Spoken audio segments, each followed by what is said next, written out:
আসসালামু আলাইকুম। দেখুন, সারা পৃথিবীতে এখন একটা চাঁদাবাজ রাষ্ট্রের পরিচিতি পাচ্ছে হচ্ছে আমেরিকা। শুনলে খারাপ লাগতে পারে, কিন্তু বাস্তবতাটা এরকমই যে ভাই একটা রাষ্ট্র গোটালটাই চাঁদাবাজ দিতে পারে। হ্যাঁ, আমেরিকা ওই অবস্থায় গেছে। দেখেন, ট্রাম্প যেই কাজটা করতেছে, যদি যে কেউ ঠান্ডা মাথায় চিন্তা করে, বিভিন্ন টেক যে বিলিয়নিয়ার আছে তাদেরকে ডাকতেছে, কত টাকা তুমি ইনভেস্ট করবা বলো, ভালো, কারণ তাদের দেশে যদি ইনভেস্টমেন্ট হয় কর্মসংস্থান হবে।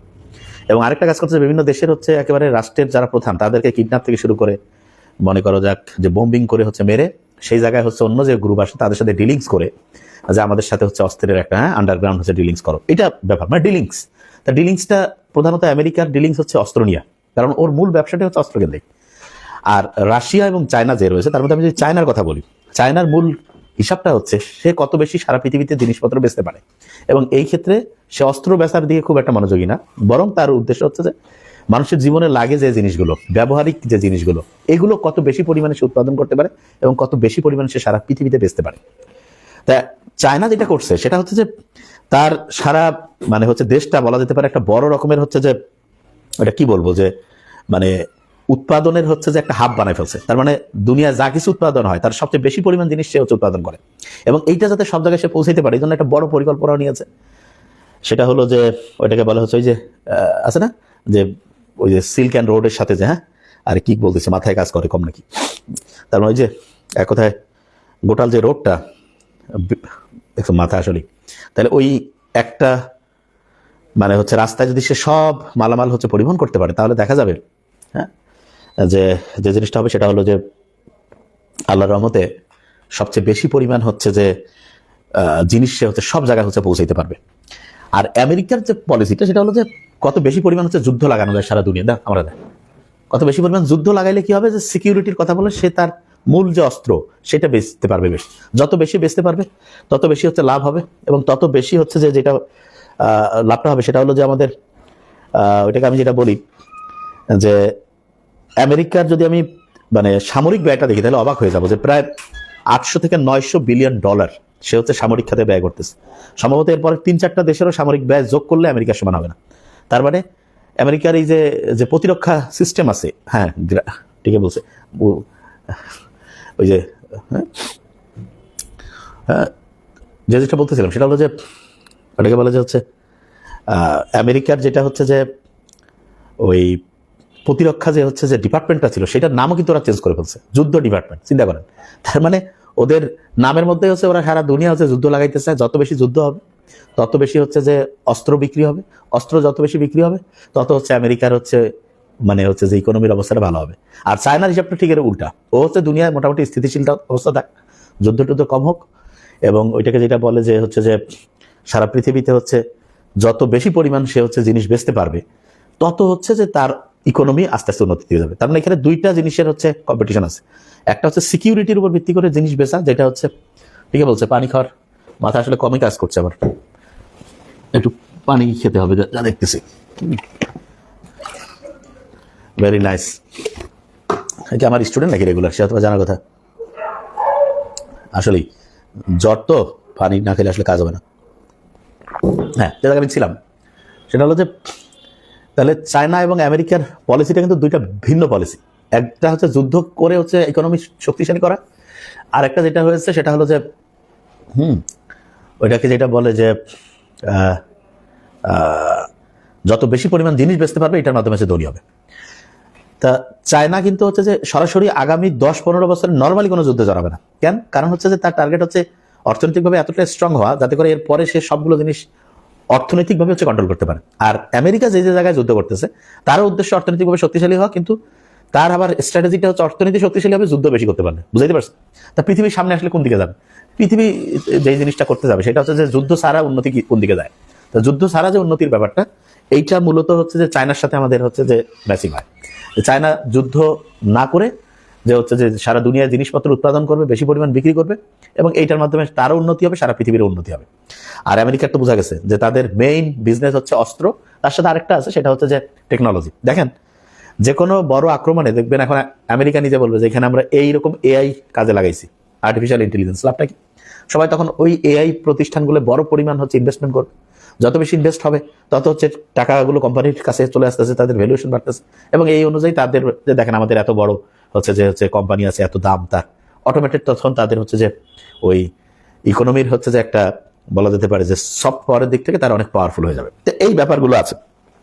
দেখেন ওই দুইটা জিনিস একটু খেয়াল করবেন। একটা হচ্ছে জিডিপি আছে না, এটা তো সবাই জানেন যে হচ্ছে একটা দেশে সামগ্রিকভাবে প্রতি বছরে হচ্ছে কি পরিমাণ সেবা হচ্ছে এবং হচ্ছে জিনিস হচ্ছে উৎপাদন হয়েছে। এইটা যেমন ধরা যাক যে আমাদের দেশে যতগুলো সার্ভিস আছে কিরকম, যেমন ধরা যাক ডক্টর, লয়ার, তারপর ইঞ্জিনিয়ার, যে যে সার্ভিস দেয়, এবং তার সাথে ওইটাকে যেটা আমরা বলি যে পরিমাণ জিনিস উৎপাদন হয়, ধরা যাক গার্মেন্টস, তারপরে হচ্ছে যে ওই কৃষকেরা যা উৎপাদন করে, এক কথা যা কিছু, এই টোটালটাকে বলে জিডিপি না। জিডিপি যদি আমি ডলারে হিসাব করি তাহলে দেখা যাবে যে সম্ভবত আমেরিকার জিডিপি প্রায় 28 ট্রিলিয়ন ডলার, মানে 1 ট্রিলিয়নে 1 লক্ষ কোটি ডলার, এরকম 28 ট্রিলিয়ন ডলার হচ্ছে আমেরিকার জিডিপি। আর চায়নার সম্ভবত এটা মনে হয় 20 ট্রিলিয়ন ডলারের মতো হবে, 18 থেকে 20 ট্রিলিয়ন ডলার। তো অনেকে মনে করবে যে তাহলে চায়নার তো জিডিপি এখন আমেরিকার চেয়ে কম। এখানে একটা জিনিস আছে, সেটা হলো জিডিপির চাইতে যেটা বেশি জরুরি সেটা হলো পিপিপি। এটা কি? এটা হচ্ছে পারচেজিং পাওয়ার প্যারিটি বলে। তার মানেটা কি? তার মানে হচ্ছে ধরা যাক যে একটা দেশের মানে ক্রয় ক্ষমতাটা আসলে কত, এইটা হিসাব করার যে সিস্টেম সেটাকে বলে পিপিপি। পারচেজ করা মানে ক্রয়, পাওয়ার ক্যাপাসিটি, আর কি বলে পাওয়ার প্যারিটি, ক্যাপাসিটি বলছি। যেমন ধরা যাক এক্সাম্পল দিই তাহলে বুঝতে পারবো। পিপিপির ব্যাপারটা হচ্ছে এরকম, যেমন ধরা যাক যে বাংলাদেশে আপনি দুপুরে একবেলা খাইতে গেলেন 300 টাকা লাগলো। ওই খাবারটা যদি আপনি ধরেন যে আমেরিকা খাইতে যান, ধরেন যে আপনার $20 লাগবে। তা $20কে আপনি যদি 120 প্রতি ডলারে গুণ করেন তাহলে প্রায় 2500 টাকা। কিন্তু দেখেন আপনি ওইখানে ওই খাবারটাই খেলেন আমেরিকায় বসে 2500 টাকা, আর বাংলাদেশে ওই খাবারটা আপনি খেলেন 300 টাকা। তার মানে বাংলাদেশে আপনার যেই টাকাটা আছে ওই টাকা দিয়ে কিন্তু আপনি ওইটার তুলনায় প্রায় 8 গুণেরও বেশি খাবার পাইতেন। তার মানে আমেরিকার $20 খরচ করে আপনি বাংলাদেশে যদি ওই খাবারটা একজনের জায়গায় কয়জন খেতে পারতো? 8 জনের বেশি লোক খেতে পারতো। তার মানে পারচেসিং পাওয়ার প্যারিটি যেটা, সেটা কিন্তু হচ্ছে বাংলাদেশে জিনিসের দাম যেহেতু কম থাকে সেহেতু এটা বেশি হয়।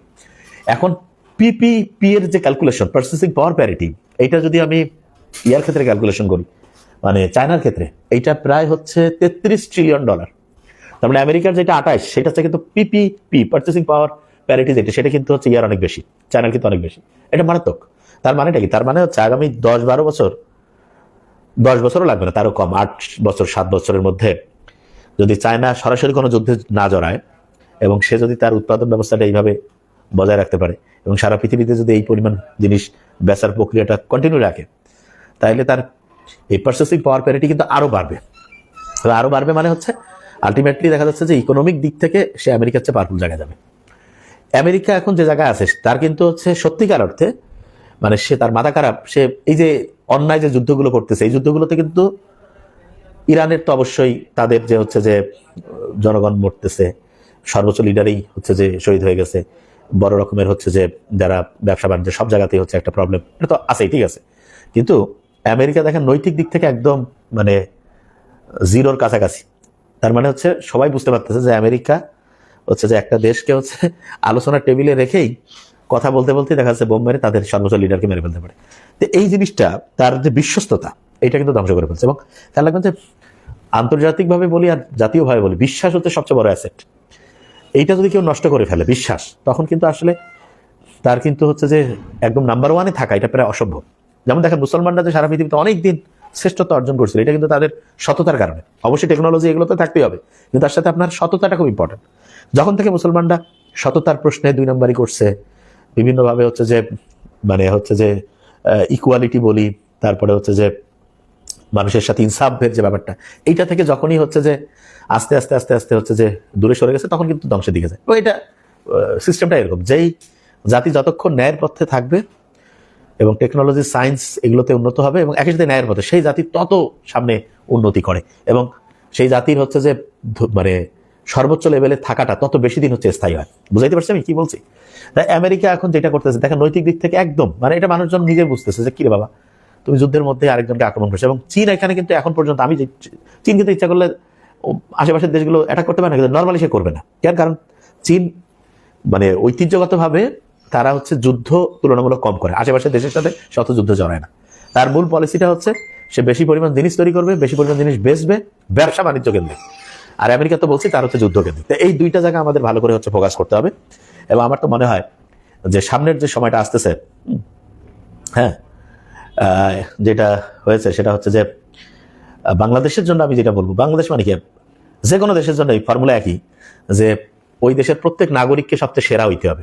তার মানে যে যেই কাজটা করে সে বিষয়ে নাম্বার 1 হইতে হবে, এবং সময়ের দাম দেওয়া, ডেইলি রুটিন করা, প্রত্যেক দিন একেবারে ফজর থেকে শুরু করে পরিশ্রম করা, রাতে তাড়াতাড়ি ঘুমানো, তাড়াতাড়ি ঘুম থেকে উঠা, কাজের ক্ষেত্রে সবচেয়ে সায়েন্টিফিক স্মার্ট সিস্টেম ফলো করা, এবং লং টার্ম চিন্তা করা। হ্যাঁ, এই যে 3 বছর 5 বছরের চিন্তা না, আজ থেকে 10 বছর 20 বছর 30 বছর পরে আমরা কিভাবে উন্নতির দিকে যাব, এই জিনিসটা হচ্ছে মাথায় নিতে হবে। আচ্ছা, এখানে একটা কথা বলি, অনেকে এক জায়গায় দেখেন, অনেকের এক জায়গায় একটা ইয়ে আছে যে শিয়া সুন্নি। দেখেন, আমরা এখানে ইরানের পক্ষে বলছি এই কারণে, কারণ তারা হচ্ছে মজলুম। এই জিনিসটা বুঝতে হবে, আপনি মজলুমের পক্ষে থাকবেন নাকি হচ্ছে অত্যাচারের পক্ষে থাকবেন, এই ডিসিশনটা নেন।